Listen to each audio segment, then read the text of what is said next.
All right, folks, on today's Roland Martin Unfiltered, big news from Georgia and Florida. Stacey Abrams, she will not concede, and they want all votes counted. And guess what? LaTosha Brown and Black Votes Matter, their lawsuit forces Brian Kemp to resign as Secretary of State. He says, I'm preparing to be governor. No, that's not why you quit. We'll also talk about in Florida, where we are getting closer to an automatic recount in the Sunshine State. And Andrew Gillum actually speaks on the issue as well. Plus, Senator Bill Nelson is also within striking distance. Man, we'll have live reports from both of those states. With Democratic House takeover, CBC members will be in powerful positions, but also to announce they're running for the leadership of House Democrats. We'll tell you exactly who is running.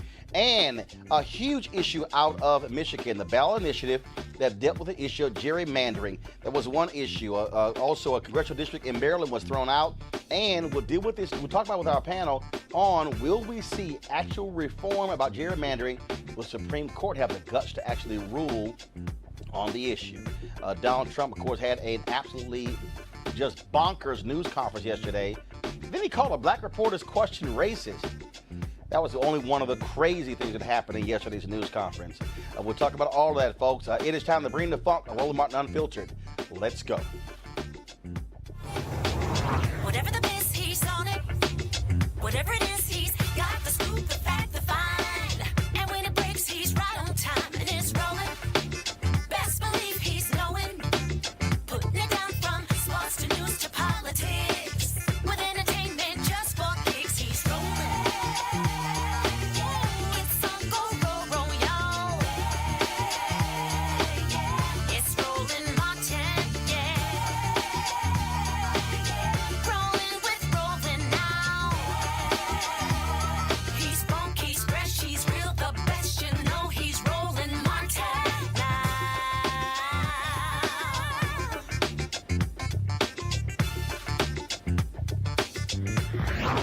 Martin. All right, folks, we still have drama in Georgia where Stacey Abrams is still fighting to count every single ballot in her battle against Brian Kemp, the Secretary of State. He has claimed victory against her to be the next governor of Georgia, but the ballots, they continue to be counted. Now, here's the deal. It requires 23,274 more votes to trigger an automatic recount. Now, Abrams and the third party need to at least get 25,626 more votes to trigger a runoff. She needs to keep Brian Kemp under 50.1 in order to trigger the runoff, which will be set on December 4th. Right now, he's at 50.3% of the vote. This is what Abrams' campaign chairwoman, Allegra Lawrence Harding, had to say about this issue. Our litigation strategy has been focused on ensuring all of the votes are counted. What this campaign has done is gone out and asked Georgians across the state, throughout the state, to register to vote, to show up, to stay in line, to do what's required to ensure that their voices were heard. And they did it. They did it in historic and record numbers. And we believe that the Constitution and democracy require that each and every vote be recorded and counted.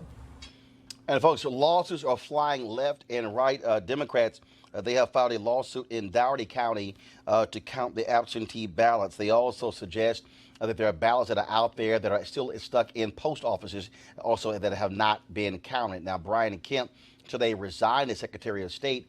He did so as he was being sued by Black Votes Matter and other potential plaintiffs. Now, when they went to the courts, a federal judge basically told Brian Kemp it's time for him to be done with being involved with counting ballots there in Georgia. Again, in addition, so I talked about what's happening in Dougherty County. They also say that Hurricane Michael impacted many government functions there as well, which prevented people from being able to cast ballots. All kinds of drama taking place. Now, investigative reporter Greg Pallas, he has been covering this. He's been on this for quite some time, and we want to go live to Greg right now. Greg, how you doing? Pretty good. It's hectic here, I'll tell you that. So talk about that, because we're seeing, of course, Stacey Abrams on election night. She made it clear she was not conceding. She wants every single vote to count. Even if she goes down and loses to Brian Kemp, she wants to know that every single vote had been counted in this race. Well, I got to tell you, I've been hunting Brian Kemp, the Purgeon chief, the Purgeon general of Georgia for 5 years, starting with Rolling Stone. And tonight we saw the culmination of his purging mania. As you know, I got from him through federal court action the names of every person he purged. Our experts went through the list. 340,134 Georgians were wrongly removed from those voter rolls without notice, so that they showed up. We had at least 100,000 of those people wrongly purged show up to the voting at their polling stations, or tried to, or they got confused as to which station. And they were some of them got provisional ballots, which are kind of placebo ballots. And Brian Kemp says if you're purged, not only won't he count the provisional ballots if you're not on the voter rolls, even if he wrongly removed you from the voter rolls, he actually directed counties not to give out provisional ballots. That's a direct violation of federal law, the Help America Vote Act. The whole point of HAVA was to allow voters who've been wrongly removed from the vote to fight to have count. Kemp just told the counties don't give out provisional ballots. We were checking with some of the county officials. They say, "Oh, we're only going to give provisional ballots to people who deserve them." Having been to the Trump-Kemp rally on Sunday, I know the color of the people they think deserve provisional ballots. So and by the way, I was just at the polling station with Martin Luther King's 92-year-old cousin, and she, who's never missed a vote in 50 years, she couldn't vote. Brian Kemp removed her name as well. This is, Christine Jordan, who is Martin Luther King's cousin, 92 years old. Her daughter is her granddaughter was just bawling her eyes out because said, "How could they do this to this woman?" Greg, I'm reading the Atlanta Journal-Constitution website right now, and they had a meeting at Fulton County Election Board where people told numerous stories of snafus and all kind of different problems, and also now the issue is that if you file a provisional ballot, now the question is, do you need to show your IDs? You need to sign. And so it's all kind of now drama as to whether or not those will actually be counted or even accepted in this vote tally. That's correct. The big problem, number one, the biggest problem is that Brian Kemp was encouraging county and officials and poll workers not to give out provisional ballots. The whole point of the provisional ballot is that people wrongly removed have a chance to fight for those ballots, whether it's Stacey Abrams, the voter themselves. Democracy demands you get that ballot. Second, if you have them, Kemp's view is, and most of the counties are taking his view, that if you're not on the voter rolls, you're not on the voter rolls, even if Kemp removed you unfairly. Now, he removed 1/3 people absolutely dead wrongly. I'll be in federal court on that, but, whether they're going to count those ballots or not, I don't know. That may require a judge to say, I don't care if Kemp resigned today. He already conducted the purge. He already told the counties not to hand out the provisional ballots. He is blocking absentee ballots on Mickey Mouse technical grounds. Including one voter victim of an absentee ballot rejection, my daughter. They don't want the students voting out of Savannah, I can tell you that. This is not an election. It's a mockery of democracy. Greg Pallas, we certainly appreciate it, man. Thanks so much for staying on top of this, and we certainly will be seeing this to the end. We appreciate it. Thanks a lot. All right, let's go to Cliff Albright with Black Votes Matter. Cliff, you guys were in court today. Latasha gave me a call after the judge made his and it was his comments in court that really caused Brian Kemp to realize that he needed to resign when the judge said in court, look, you should have no involvement with this election. That's correct. No involvement with the election, which led him to resign. It's effective 11:59 tonight. Wonderful. So he's still got I'll call Cliff after. Thanks. Still has about 5 hours that he can cause some hijinks and mayhem. But we're excited because, as you know, Roland, we are getting very close to the point of forcing a runoff in this election. So I believe that part of the reason he resigned may have been, in addition to what the court case decided, he's thinking that he's got it made and it's going to be a done deal, and he's trying to move on and have a press conference where he's declaring himself to be the winner. No, you don't get to declare yourself to be the winner, and he's about to be in for a surprise. As you're showing on your screen, we are less than 0.5%. We are just 0.02% away from forcing a runoff, and once this runoff takes place, then that gives us 4 more weeks to solve all these issues of provisional ballots, to deal with the fact that there are all these machines that were found. This is unbelievable. Yeah, so there was a story that Hundreds of 700 machines that were found still wrapped. Exactly, just wrapped. And in the most populous counties, as well as counties where we know that that the electorate would strongly favor Stacey Abrams, and these are the very counties where we saw the longest lines. But here's the question, Cliff. Here's the question. Yep. Was that the decision of those local county election boards, or was that coming from the state? I mean, who determines how many booths go to certain areas? Yeah, so we're still looking into exactly what it is that led to these machines sitting there. It could be an issue where it's a decision of the local boards. It could be a matter where the Secretary of State sends these machines to counties, but then let's say that, oh, I'm going to send it to this place, but I'm going to tell them it's someplace else. Or, there's all these logistical issues that somebody can conveniently mess up, which could then lead the county boards to look foolish, when in fact it really stems from the central location of the Secretary of State's office. Pull the graph up, please, again. I want to show folks. So here's the deal. Right now, Brian Kemp has 50.023%. That's still good enough for him to win, because it's 50 plus 1. And so if that gets so what is it? If it gets down to 50.00, is that the threshold, or does it have to be under 50?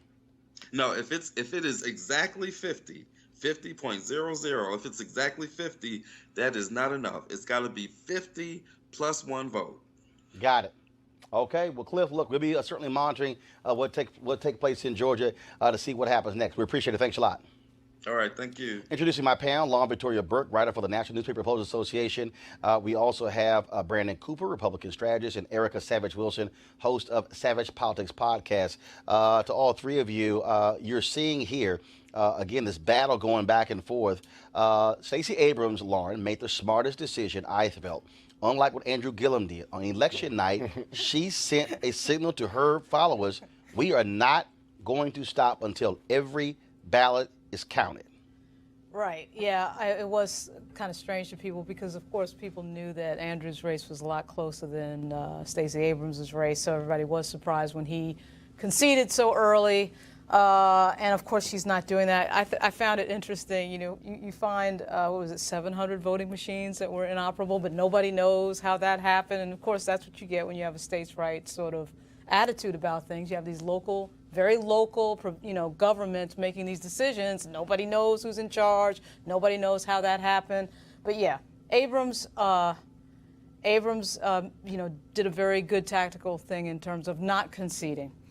But I have to admit, I would be very surprised if this thing flipped. I can't think of a historic precedent for it, but then again, I can't think of a historic precedent for the types of voter suppression that we saw in Georgia, other than when we go back, of course, to the Civil Rights era. I mean, basically, Georgia is gangster. It is just straight up gangster. Brian Kemp, we saw the people waiting, 4 hours in line, tweeting out how long they waited, that there's 2 machines for 1,000 people. And of course, everybody standing in the line is African American. It is just in your face, violation of the law. Nobody seems to be able to do anything about it. But of course, from a legal standpoint, these things are drawn out. But the way Election Day works is whoever wins on that day wins. We have no do-over process. So once it happens and once the election, of course, gets certified, which I'm sure the Republicans in Georgia will be rushing to do, it's basically game over. So it's this thing that you have to get right the first time or you never get a second shot at it. Well, and again, the issue for me here is that when you look at what's happening in Georgia, and this is the problem that we have, county by county rules change. Right. And they're different. Absolutely. Absolutely. And I'm from Albany, Georgia, Dougherty County, and understanding that that area has been hit a couple of times from 2017 to 2018 by unprecedented storm. So you had a tornado, 2 tornadoes that hit in January 2017, and then you had a Hurricane Michael that came in with little to no notice on October the 10th at a Hurricane 3, 115 mile per hour winds. And so you have residents that are still trying to get back on their feet from that. And then also Dougherty County is about 95,000 people there. That is a Democratic area, largely led by African-American women voting, and saw one of the top 5 counties that saw and was greatly affected by the exact match program. So there's a lot that's kind of happening there, and as you said, it's kind of segregated by county. So that's why I'm very glad that Leader Abrams did not, in fact, concede and is really pushing for all the votes to, in fact, be counted to include those military votes that are still yet coming in. Brandon? Yeah, there's 3 things I want to agree with, make sure very clear about. I agree that Stacey should not concede. I agree with her when she said that every vote should be counted.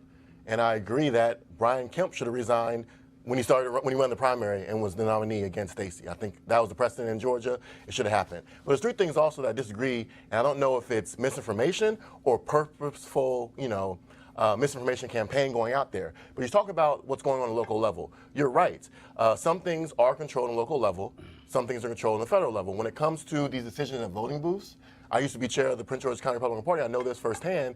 You're talking about Randolph County in Georgia. The decision, as people were talked about those closing of booths in Randolph County, that was not Brian Kemp. That was the Democrat officials of Randolph County who hired a consultant who happened to, like you said, donated $500 to Kemp, but it was the local officials that do that. So whether or not it's right or wrong, we have to have better focus on the local officials in charge of it. The second point that I want to push back on is this idea about hold on. Here's the question. Okay, but I have 3 points I want to make Here's sure the I question on touch. that. Okay. If that was the case, why didn't Brian Kemp then say... He did. No, why didn't Brian Kemp say, no. Forget this, get rid of 799, keep all 9 open? He did. Roland, he did. Google it. His office, send out a press release.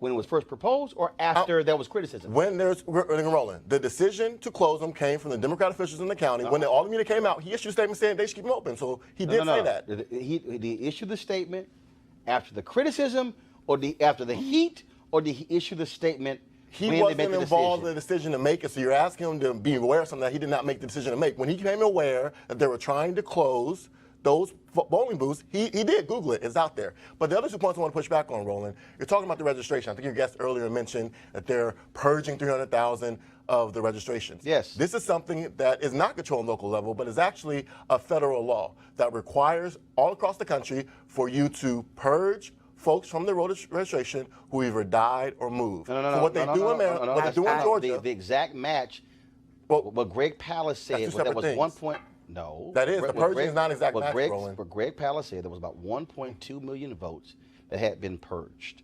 And there are examples of individuals who are still living at those places. Absolutely. Nothing has changed, and their names were dropped from the rolls. Today, at Fulton County, there were people who came to the hearing and said, wait a minute, what's going on? How was my name dropped from the roll? In fact, there was one individual who tweeted that the Atlantic has a piece where this person said that they they criticized the county during the primary, and the person was on the rolls, but then when he went to go vote in the general, name was somehow now missing from the rolls. Now, Roland, let me get to this point. I want to make sure we're clear on this misinformation point. As our president has proven, everything you find on Twitter is not true. So I understand you got to tweet. No. Stop. Who said that they had the rolls. You didn't hear what I just explain the process. You did not hear what I just said. I saw a tweet. No, listen. I got you. I saw a tweet of someone. There was a story in the Atlantic. Okay. In the Atlantic, okay? It wasn't just a tweet, where they actually verified it. Well, this individual, they laid it out. What we have seen other examples of individuals who said they have been living in the same place, and all of a sudden they go in and name is not on the roll. No, can I explain to you the process? Go ahead. The facts. Okay, so again, it's a federal law that requires it. What they do in Georgia is they send out notifications in the mail to let you know where to vote. Hold on. Let me get to this point, Roland. What did the notification look like? No, let me get to this point. Did it look like junk mail, or did it look, or what did it look like? Let me get to your point, Roland. Let me explain, and you can go rebut as you want There's to. a federal law. They send out the letters informing you. There's a federal law. They inform you where you're going to vote at. This is an effort to inform you where to go to vote. Right. Now, if which the post Brandon, which Right, law let is me that? get to that point. I'm asking, which law is that? Honestly, I don't know. federal law. I'll look it up to you. I'll find it for you. So, Brandon, you're Hold on, let me finish my yeah, point. I know you want to go another 20 no, minutes, I do not. right? Finishing your point. Because you keep interrupting me so I start over. Yes, yeah, you do. right. You're So 500 let me points. explain. No, it's yeah, facts. I'm So explaining the how process. much longer do you need? I'm How much explaining longer to do you you need? however you want to learn the truth. No. Which is Give me how 30 long? seconds. Which Give me is 30 how long? seconds. How long? Okay, fine. Hold up. Give me Hold up. 30 seconds without There we interrupting go. me. All right, Okay. go ahead. The way that these 300,000 voter registrations were canceled is that the Georgia election board sends out mail letting you know where to vote. If the post office returns those pieces of mail, that is when they're sent to inactive. They're not canceled. And then on top of that, they send out a postcard with a prepaid stamp. You don't even have to pay for the stamp. So it's not just one piece of mail you get multiple pieces of mail sent to the address with a prepaid stamp. If you don't return it, it then takes 7 years. If you don't vote in 7 years, if you don't contact them in 7 years, if you don't return the mail that is sent to your house. So, Brandon, okay, first of all, you're 30 seconds up. That is when you're canceled. So how, and you can still vote. So how the hell did a 92-year-old black woman who's been voting in the same location since 1968 go to the polls? Her name's not on the list. Roland, I didn't explain to you the facts of how it happens. I'm not saying U.S. Post Office is perfect. There is a way. Lauren, go ahead. But that's not Lauren, go ahead. Lauren, go ahead. Let's just go And the post office. Let's go. Fine. See, your theories are very cute. It's not. It's They're facts. cute. They're facts. But They're okay. very cute. They're facts. Let's talk about reality in the United States of America, okay? You got a federal law, you got a state law, that's nice. That hasn't applied to us, Brandon. That hasn't applied to African Americans in the United States, Brandon. The Secretary of State in these states and the Attorney General, they apply the law when they want to apply the law. Okay, It's not the law, that's it's the post always office. been It's that's not- always oh, my been the Lord. case in the United States. Yes. So if you want to live in your little fantasy world where it's a It's law, the so it's facts. going to happen, that's fine. But when it comes to voting in America, particularly in Georgia, that has never been But it's the case. controlled by the That has local never been the Democrat case. county So executive let's board, deal, but you're let's blaming deal the law. in reality. The law was Let's deal in passed by reality. Democrats in the Let's Senate. not deal with your Robert books Byrd, in the school. form- I'm Let's not- deal it's in the reality. reality. What's the It's the reality reality is that that it was a law blacks in passed by America Democrats in the have been Senate. prevented from voting Of course they since have. right. Of So course they have. so what do you But think that does this not is mean right that- now? But you can't. This is again, a continuation You're of the not history. providing any facts that's there for you. I'm giving you a facts where the So Democrats the facts in of the American Senate history don't. passed That the doesn't law mean anything to in you. 2002. The facts of American history is. Yeah, It but hold up, doesn't- hold up. The but- very but- but-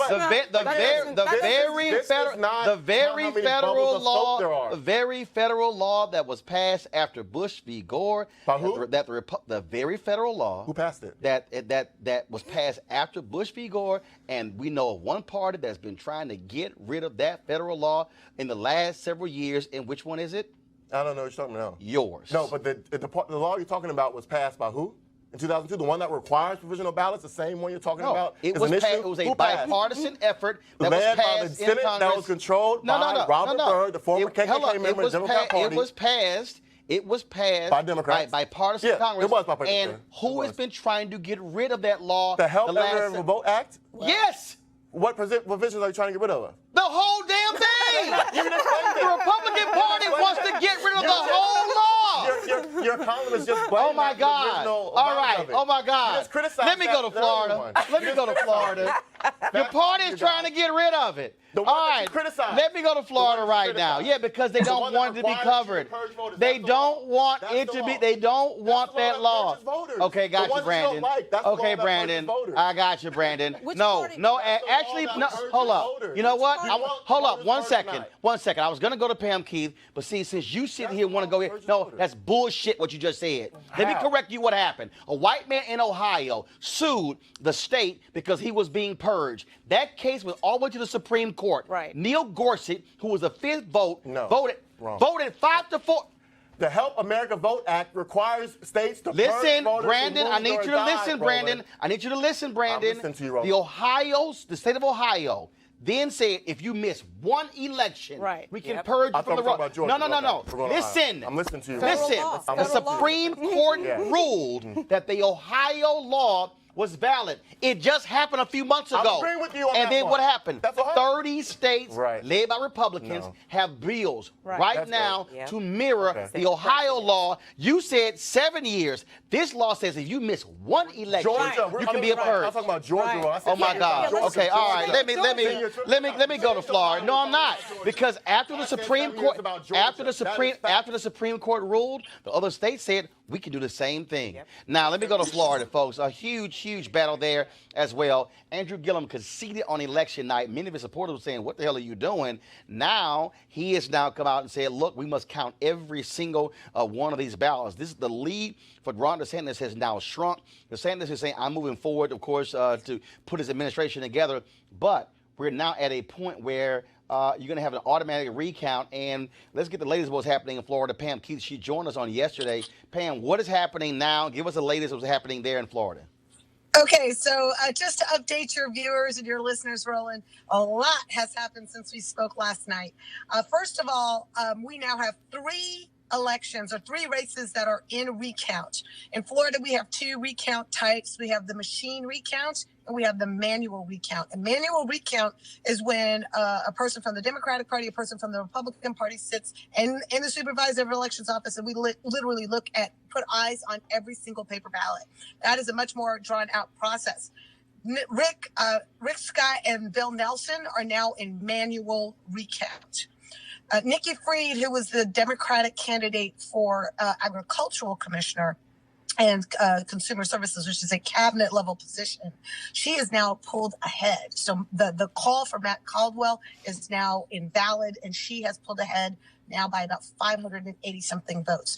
And because of the continuous counting that is taking place, Andrew Gillum is now in mandatory recount as well. So just as far as the conceding thing goes, in Florida, conceding, it's a tradition, but it doesn't really have much legal import. So if you concede, that doesn't stop you from, contesting.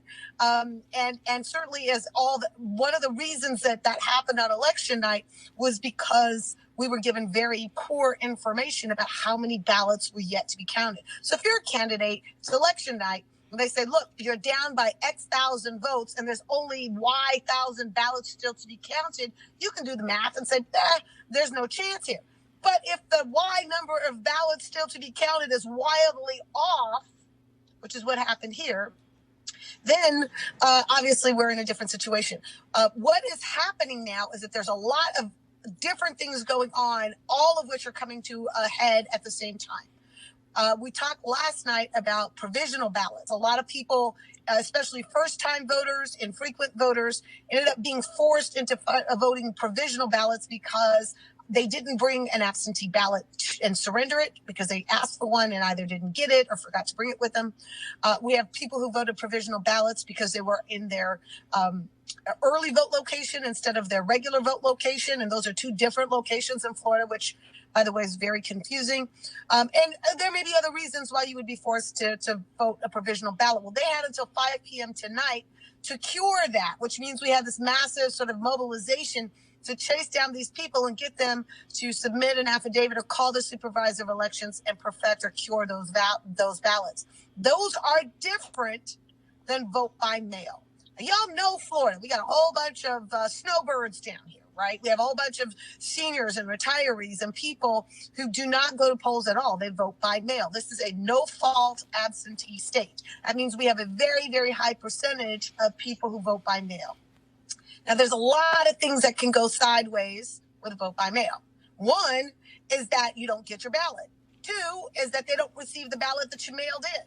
3 is that they could reject the ballot because the signature on the back does not match the signature they have on record for you. And that record could be because of your signature on your driver's license or on your voting card or something else. And then there are those that showed up and didn't have signatures at all. Now, theoretically, the deadline to cure an absentee ballot that was, had a problem was 5 o'clock Monday night. But people were still allowed to submit absentee ballots all the way up until Tuesday at 7 p.m. Now, if there was a problem that was with an absentee ballot that was submitted on Tuesday, then clearly it could not have been fixed by Monday at 5 p.m., right? So we have all these VDM problems. And then there's a third problem, or, third, fourth, fifth, whatever, that has since emerged. And that is that we have an undervoting problem. So Nelson, for example, in Broward County has significantly fewer votes than the candidates for agriculture and attorney general, which means that people accidentally either skipped over voting for him or the machines didn't read their votes. That's a design flaw. That's a ballot design flaw or a machine flaw. We haven't gotten to the bottom of that yet, but there's somewhere in the nature of 3.5% to 4% of Broward County votes that are in this undervote category. That's upwards of 25,000 votes. And a margin of only 21,000 separating Scott from Nelson, you can see why this could be problematic. The last thing that is out there is that we are still actually counting real ballots. There are absentee ballots that are still being counted, and there are some stories that are coming out of ballots that may not have been properly handled, or chain of custody was not properly handled. So the long and the short of it for your listeners is ballots are still being counted. The numbers are still being moved. There are still potentially legal challenges to ballots that were rejected. And there's still potentially provisional ballots that are being cured. And so all of that is happening while we have 3 races now that are in active recount. 2 are in manual recount. 1 is a machine recount. And the certification of the recounts does not take place until Saturday. And it may be for legal reasons, you maybe get injunctive relief or whatever, that it doesn't even happen then. Well, and also I've seen information from members of the military who said they requested their ballots in October, and one brother said his arrived today. Right. So there are all kinds of issues out there. Now, typically, a margin of victory is so big that these little onesies and twosies don't matter. Right. But in a situation where we are, every one of these ballots now matters. And so now, you know, each ballot may have its own story as to whether it should or should not be counted. But the Supreme Court in Bush v. Gore, which happened, in 2000, you guys remember that. The Supreme Court said, look, if a voter takes the effort to vote and their intention is ascertainable from the face of the ballot, it should count. Except for one thing. The decision, they completely limited it to just that case, which was by design. Which was by design.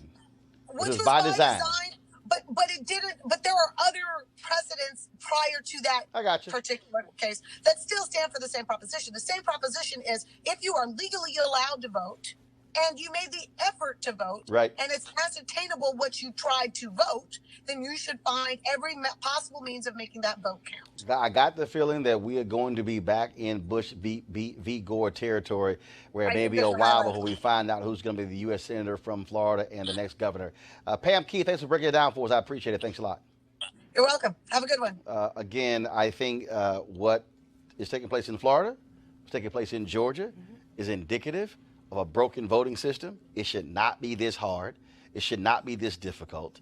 When you hear about that, first of all, we heard even in Texas where there were machines that folks were voting and it was switching their votes. And then which goes back to the thing is, okay, for all the technology in the world, hell, let's go back to the old system in terms of using paper, or do what they do in Oregon. Oregon, they mostly mail in their ballots in that state. And it's amazing how Oregon doesn't seem to have the same issues that we see in southern states. Absolutely. And if I could go back to Georgia very quickly to what something what Brandon was saying, because I am a native of Georgia, that this Secretary of State, this Republican Secretary of State, ensured that over 500,000 folk were not only purged from the voter rolls, but then when they those individuals went in, whether they voted in that midterm election or presidential election, when they went back in to vote, that they were unable to do so and then were not afforded a provisional ballot. So I think we really have to look at, when we're talking about voter suppression. What was that again? That because it is under his watch. But it's run by the county. The counties run the board of But elections. when you're talking about the state of Georgia, he is the one But who the counties actually, run elections. They absolutely do. Okay. And however, he is the person who oversees all of that. So as the Secretary of State, who has been sued numerous times, he is absolutely responsible for that process and the way that that's carried out. So I don't think that we can overlook Brian Kemp's continual voter suppression, in that those folk that were purged from the rolls, saying that they did not in fact live in the residence that they lived in, when we look at the numbers of all of those people, 500,000, you're talking about 10% that actually had moved out of state. That this Secretary of State said that these folk were moved out of state. And that's why So that's not, Attorney so again, let me say this again, 2 points. Right. But 2 Does points. Georgia have an attorney general? The state has an attorney general, right? Absolutely. And when does that person enforce the law? Well, and so then that's the the law other that thing. requires them to check the location, make sure they live with the location, haven't died. Again, so to that point, I know you guys like to talk about how it's all at the Secretary of State and Republican level, but you have to understand and look into the detail and not just talk randomly at the surface. You got to peel the onion back. One thing talking about Georgia, what I didn't get to earlier, when you talk about the fact that 58,000 of the voter registrations were 53. pending. Yeah, 53 were 53. pending. Okay, everybody in the Roland likes to say if your hyphen is off or if your accent is not there, they will hold it in pending. Or in the case of the Native Americans in the Dakota. No, hold up. Or in the case there, where if you had street, it's supposed to be avenue, they held it up. No, I'm not. I'm showing you the dance. The dance they do. Let's peel that onion back, though. Let's peel Go the onion back. ahead. Go ahead. Those 53,000 votes. Do you know why they were put on pending status? Let me explain to you why. Brandon. 75% First of all, Brandon. You don't want to get to the point. First of all, Brandon, I've heard that I've point. never said that. Yes, you have, Brandon. You said it in the last 2 weeks. I have not. Brandon, we've heard you say it. Here is what we're dealing with in Georgia. You don't want to peel the onion. No. I got it. You don't want to peel the onion. No. I'm I'm gonna peel the onion. I'm gonna peel the onion. And this is what to the history of voting in America. This is what this is peeling the onion, Brandon. Brandon, this is peeling the onion. You don't want to peel that onion back. You don't want to peel that onion back. Brandon, this is peeling the onion. Brandon, how hard? Brandon, it's real simple. How hard was it? How hard was it for the Secretary of State to say this is the directive to all the counties across Georgia when it comes to this election? Right. Here are directives from my office. Here's guidance from my office. Any evidence of that? In fact, let me show you something. We even have the evidence of the state only telling Kemp's camp how many ballots need to be counted. Right. Didn't even call Abrams. Right. The Secretary of State's office doesn't call Abrams' camp to say, here are some 20,000 ballots that we're still counting. They only tell Kemp. Journalists find out by talking to Kemp. Right. They call Abrams. We don't know what you're talking about. What do you mean? They didn't call you? What you have here, and this is why. Let me correct you. What happened was he got his behind sued, and he walked.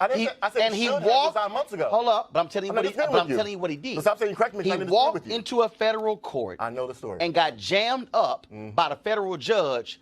Okay, I'm gonna go ahead and resign, and the judge says you should have no involvement whatsoever. Counting the ballots. What I'm saying here is this here. You should have done months ago. This man has been he's been playing these games with this electoral system the entire time. Oh, Lord. And the reason we can't, and the reason, Brandon, again, I was trying to talk about it. Brandon, you can sit here and keep trying to describe. Well, no, if they don't keep saying we're done because of hyphens and all that stuff. No, Brandon, 75% of them were done because Social Security number was not provided. Now, Roland, if you cannot put your name and address Social Security number on the form, okay, Brandon, 75% of them were rejected. You want to use incidental. You want to use Go one ahead. example to explain 80 years of history.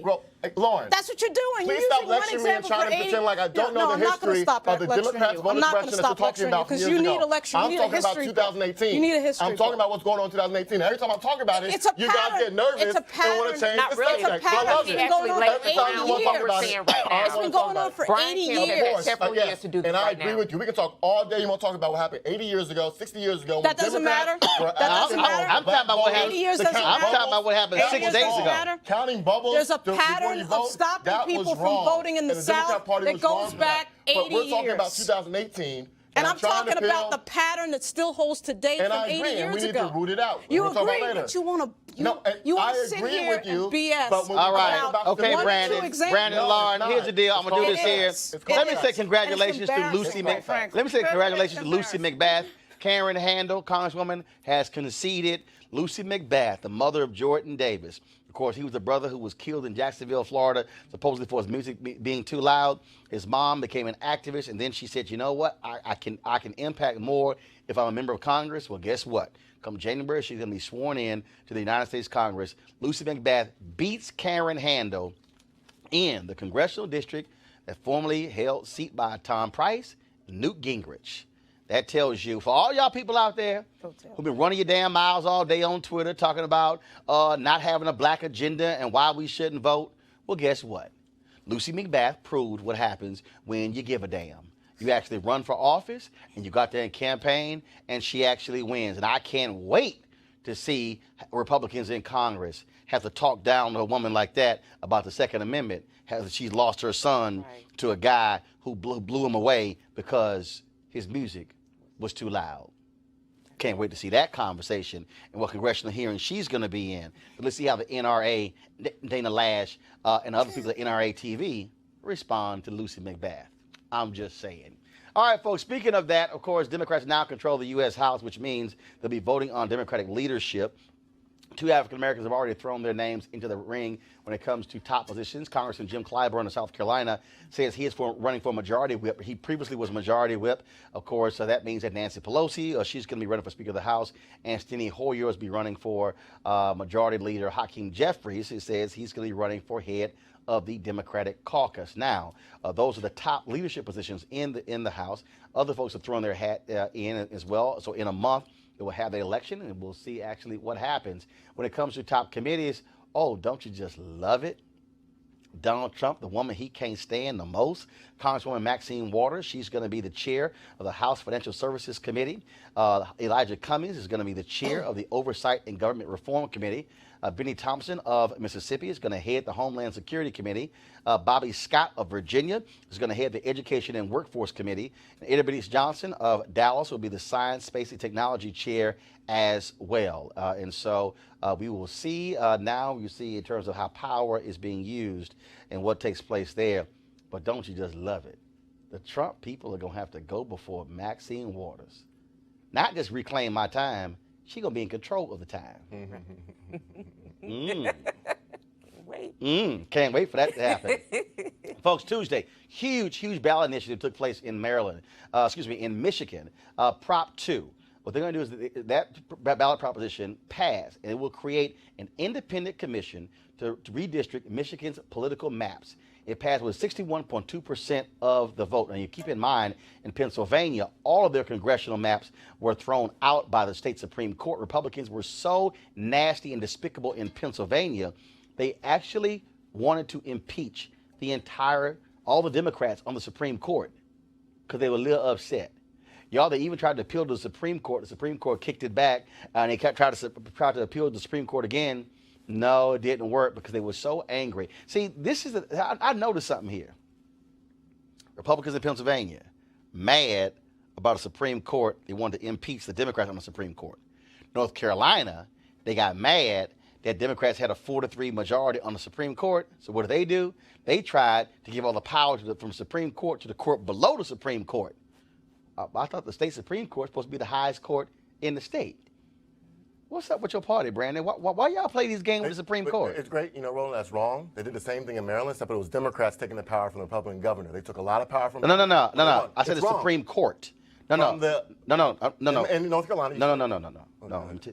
See, before you real quick want to talk about the governor, this is what they did. Yes. The Republicans in North Carolina were so angry with what happened with the Supreme Court. They wanted to take most of the power of the Supreme Court, which is supposed to be the highest court in the land, and give it to the court underneath the Supreme Court, a lower court, because there were more Republicans on that court.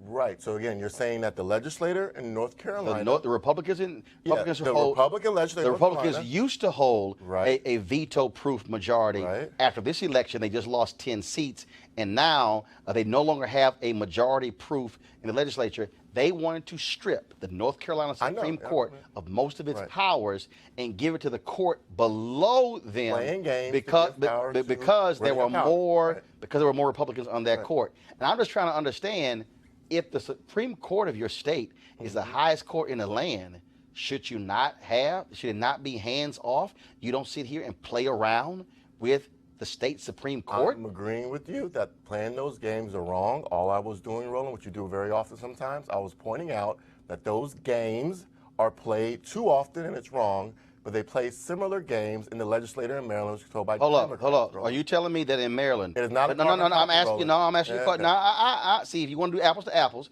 are you telling me the Democrats in Maryland tried to strip the state Supreme Court of their power? Again, they took power out of one position in the government and put it in another one. It was not the Supreme Court. It was What the was governor's it? office. It was the governor's office. Okay. Again, I agree with you, Roland. It was the Supreme Court here. Brandon,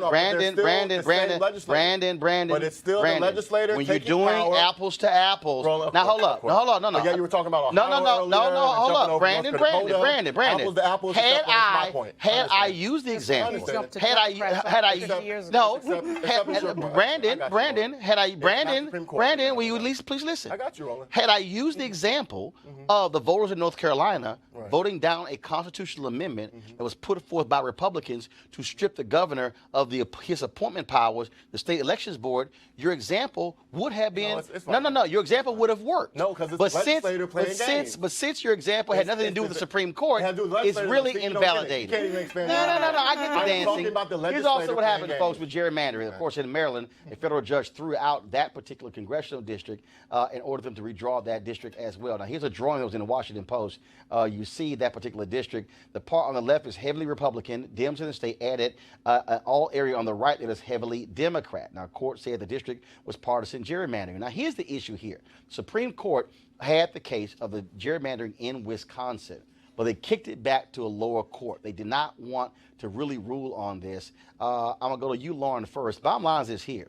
Supreme Court is going to have to deal with this here. And another reason why they wanted Kavanaugh on their court and why they wanted Gorsuch on their court, because Republicans, they desperately hope the Supreme Court will allow partisan gerrymandering.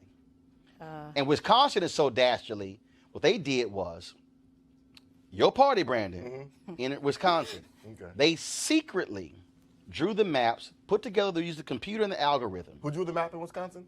Republicans Okay, did. okay. And what they did was they hired a firm to do it. Then what they did is, if you were Republican and you were Republican, they would call you into the room. The room was off, was not in the Capitol. They would call you into the room, and they would make you sign a document that you were not going to reveal what the maps look like. And they would show you the maps and how they strategically stripped voters from all these different areas to create the widest possible margin. The New York Times did an analysis saying that if Democrats in Wisconsin won 55% of all votes in Wisconsin, they would still be in the minority in terms of controlling the legislature because of how the Republicans crafted the districts with gerrymandering. That's the case that went to the Supreme Court. In Wisconsin. I thought we were talking about Maryland. No, I said. Is I it thought we were talking about have you, Maryland. Brandon? Have I you thought- created some no. rule that nobody can change an No, argument? but Or have you created a rule where we only discuss Maryland? It's apples to apples. You can't. No, talk it's about not. Maryland legislator. That's not what I just said. Going back Okay, to what you Brandon, I got you, Brandon, I got you. I explained Wisconsin. Brandon, I explained Wisconsin Okay. because that was the case that went to the Okay. Supreme I Court. got you, Roland. I explained Pennsylvania I got because you, Roland. that was the case that went to the Supreme Court. They rejected it. Got you. I explained the case of North Carolina where the Supreme Court ruled against the districts. I just explained the one district in Maryland where the federal judge threw it out. It was two, actually. First Okay, off. Secondly, okay, two. Let's go back. The reason you But talk the about reason- Wisconsin, but the the reason reason you the- talk about Wisconsin and Pennsylvania, North Carolina, is because Republicans do No, legislator. In that's not Maryland, true. it was Democrats who do the legislator. And what you did not mention in your opening monologue not true. was the fact that the NAACP It's not true. and the Fannie Lou Hamer PAC in Maryland back in 2010 alleged racial You're wrong. discrimination by Democrats. You when missed they the ran. question to the panel. Okay, of the course. question I said to the panel was, let me help you out. Let me roll it All back right. to help you out. I got the you. question I threw to the panel was, isn't it time for the Supreme Court to finally settle this issue of gerrymandering? That was the question, Can I Brandon. respond to your question, Roland? Lauren first. There you go. You know what? This is the Kellyanne Conway School of Argument. I want to talk about what I want to talk about, and then when it gets hot in the kitchen for my I'm ready to party, I talk want about to change the anything. subject. Let's talk about Maryland. That's Let's talk why about you want to go 150 years back to You find mentioned somebody who's a good You Republican. mentioned that. But You whatever. mentioned about the history of that. Whatever. I mean, Which party does voter Roland, suppression in America? I will stop talking. Get your point out, Lauren, so that I can respond. Which without party? being interrupted No, by you're going to one or two respond to panelists. this question. Which party does voter suppression in America? Again, it depends on each case you want to look at. If you want to go and peel the onion back, let's have that discussion. But if you just want to talk about the surface level, I ain't got time for that. So Go on to name your me- point. name me- Go on. Eric, I'm going to ask you Carolina. here. Go on with your point. Eric, I'm going to ask you again. Okay. Supreme Court is going to have to stop being wimps Right. and deal with partisan gerrymandering, because the problem is what we are seeing across this country. You have Republicans who control 30-plus legislatures, and by being in control of that many, most of the cases, most of the lawsuits, again, the case before the Supreme Court, which they kicked back to the lower court, was specifically out of Wisconsin. Everyone is watching to see what they decide in the Wisconsin case, because that's going to give guidance to every other state depending upon how the Supreme Court rules. Right. They didn't rule. They kicked it back to the lower court. They're going to have to make a decision on this. Absolutely, and I'm so glad that you mentioned North Carolina, because this was something that the bishop, Dr. William Barber, really fought hard against, because when their case went before the courts, I think that one of the judges said that it was gerrymandered with, I believe he said, surgical precision. So you're absolutely right. This is something that does have to be settled by the Supreme Court to set a precedence for all states, so that this is not something that we continue to see, particularly coming up to the 2020 elections, and then we have redistricting. And the reason in they got to 2021. decide, Brandon, because of how they are using computers and algorithms to now construct these districts, it has gotten to the point where it is so shameful that, frankly, what they did in Michigan is critically important. I believe that the drawing of districts should be completely taken out of the hands of the legislature, and it should be completely about a completely independent commission that is fair and just. And I agree with you 100%, Roland. And what you see if you look at Maryland, what they did in 2010, the Democrats looked at the state, found where the black people live, Montgomery County, Prince George's County, Baltimore City, and if you look up that map again, they went in and divided up black communities to put them in majority white districts, because they know black people vote Democrat, and to keep the hold on there. It's not just me saying that. You can look at the NAACP, the Legal Defense Fund, the Fannie Lou Hamer PAC that filed a lawsuit against it. Also, Congresswoman Donna Edwards, a black Democrat. They all called out the racist Democrats in Maryland who use black voters to keep white male Democrat incumbents in power. Lauren, so I agree with you 100%. in North Carolina, North Carolina A&T is literally split. The campus is split in half because Republicans there don't want the largest HBCU in North Carolina to be in one district. They literally split the campus in half. Right. Again, the Supreme Court, two things have to happen. The Supreme Court either is going to rule, or there should be more ballot initiatives like in Michigan, Right. where they actually control it. It's supposed to let it be in the hands of partisan legislators. Well, we'll see what happens. I mean, frankly, as we know, it's quite clear that the policy of the Republican Party is to make it as difficult to vote as possible in America. We saw that right after Barack Obama's election. We'll see more of it in North Carolina and any other place we have Republican governors and legislatures. That's just a fact. All right, well, And, again, time for the Supreme Court to do something. Well, And those Maryland All Democrats. right, folks, going to a break right now. We come back. Got a couple of more questions I'm going to be asking our panel about news of the day, so I'll do that when we come back in just a moment. Roland Martin Unfiltered.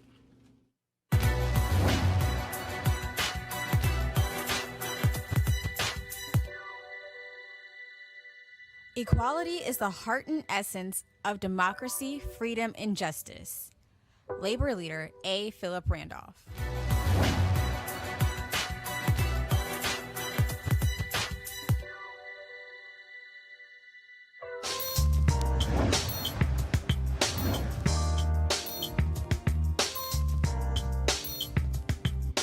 All right, folks, HBCU Giving Day. The university is Claflin University. Location is in South Carolina. They were founded in 1869. In 2018, Claflin University was ranked as the 7th best HBCU in the nation by U.S. News and World Report. They also lead all HBCUs when it comes to alumni giving. More than 50% of their alumni give back to the university. Support them at claflin.edu, claflin.edu. All right, folks, now some words from one of our partners. You've heard me talk about our friends at Transatlantic Real Estate, who have created a unique investment opportunity that combines legal marijuana and crowdfunding. Now, after you let that sink in for just a moment, think about the growing momentum around legal marijuana in this country. It's been on a number of ballots, and if you are an investor, there's never been a better time to get into the marijuana game. However, as markets grow, so does the barrier to entry, which means it will take millions, if not billions, to invest, not to mention the risk of starting a new venture. That's what makes this opportunity so special. Transatlantic Real Estate is different, and their business model is very simple to understand. They buy land that supports marijuana grow operations and lease it to licensed, high-paying tenants. Now, that means that you're investing in the landlord of a licensed marijuana farm. The best part is they are using crowdfunding to make it easy for the average person to get in before they take the company public. So for a limited time, you can invest as little as $300 or up to $10,000. And here's a pro tip. You must complete and confirm your application to participate in this opportunity. Don't be the person who missed out because you rushed and didn't complete the process. Now, to invest, all you got to do is go to marijuanastock.org. That's marijuanastock.org to get into the game and to get in now.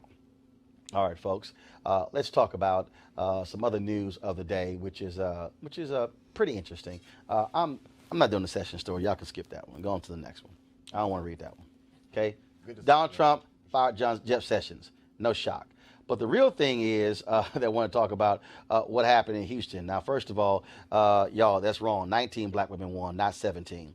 They voted a straight ticket in the state. But check this out. One judge who lost, he got so pissed off. The next day, he dismissed all of the juvenile offenders that came up. And this is what he asked them. He said, "Are you going to kill somebody?"